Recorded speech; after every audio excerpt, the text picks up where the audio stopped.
দেশনেত্রী বেগম খালেদা জিয়ার এত অত্যাচার নির্যাতন নিপীড়নের শিকার হয়েছেন। মিথ্যা সাজানো মামলায় তাকে জেলে রাখা হয়েছিল। তাকে কোনো প্রকার চিকিৎসা দেওয়া হয়নি এবং জেল থেকে মুক্তি পাওয়ার পরে তাকে গৃহবন্দী করে রাখা হয়েছে। দেশনেত্রী বেগম খালেদা জিয়া এত অত্যাচার নির্যাতন নিপীড়িত হয়েছে শেখ হাসিনার মাধ্যমে, একটি বারও প্রতিশোধের কথা বলেননি। উনি ন্যায় প্রতিষ্ঠার কথা বলেছেন। দেশনেত্রী বেগম খালেদা জিয়ার জীবনী বা অথবা তার বিশেষ করে আমাদের এই বৃহত্তর ঢাকাচার, ড্যামরা, শ্যামপুর এবং যাত্রাবাড়ি, কদমতলীর মানুষের জন্য তার যে অবদান, সেটি আসলে বলে শেষ করা সম্ভব নয়। বরঞ্চ আমি মনে করি আমার থেকে অনেক বেশি ভালো বলতে পারবেন যারা এই মেরাজনগর এলাকাকে গড়ে তোলার জন্য তারা দিন রাত পরিশ্রম করেছেন। এলাকা থেকে বারবার নির্বাচিত সাবেক সংসদ সদস্য জনাব সালাউদ্দিন আহমেদের সাথে তারা অনেক বেশি ভালো বলতে পারবেন। দেশনেত্রী বেগম খালেদা জিয়ার উল্লেখযোগ্য অনেকগুলি অবদান আমাদের এলাকায় দৃশ্যমান। আমাদের এই অত্র অঞ্চলের জন্য মা শিশু হাসপাতাল গড়ে তুলেছেন।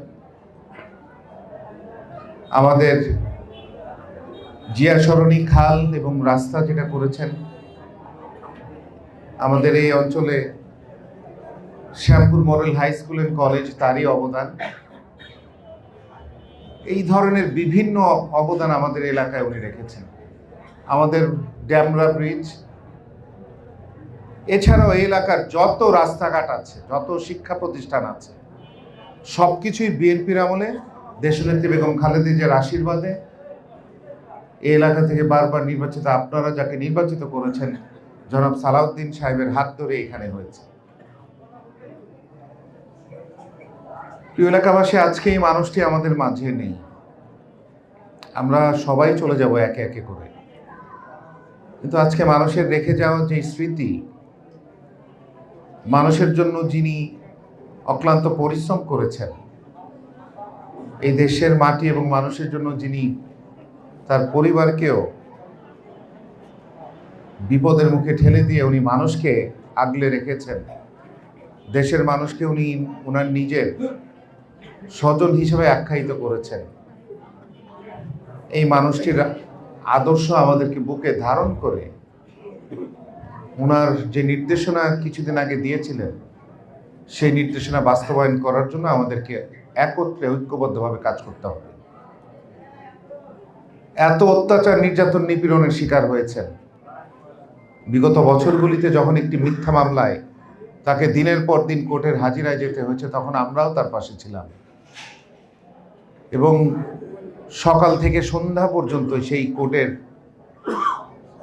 তার বসে থাকতে হয়েছে এবং একটি মিথ্যা সাজানো মামলায় তাকে সাজা প্রদান করে তাকে দীর্ঘদিন তাকে জেলে রাখা হয়েছিল। তাকে কোনো প্রকার চিকিৎসা দেওয়া হয়নি এবং জেল থেকে মুক্তি পাওয়ার পরে তাকে গৃহবন্দী করে রাখা হয়েছিল। তার যখন সুচিকিৎসার প্রয়োজন ছিল, তার পরিবার বারবার এই ফ্যাসিস্ট সরকার কাছে অনুরোধ করার পরও তাকে বিদেশ যেতে দেয়া হয়নি।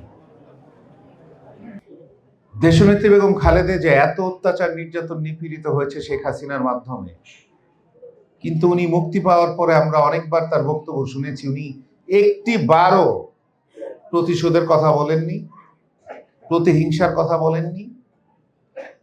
উনি দেশের মানুষকে ঐক্যবদ্ধভাবে বাংলাদেশকে নতুনভাবে বিনির্মাণের কথা বলেছেন। উনি ন্যায় প্রতিষ্ঠার কথা বলেছেন।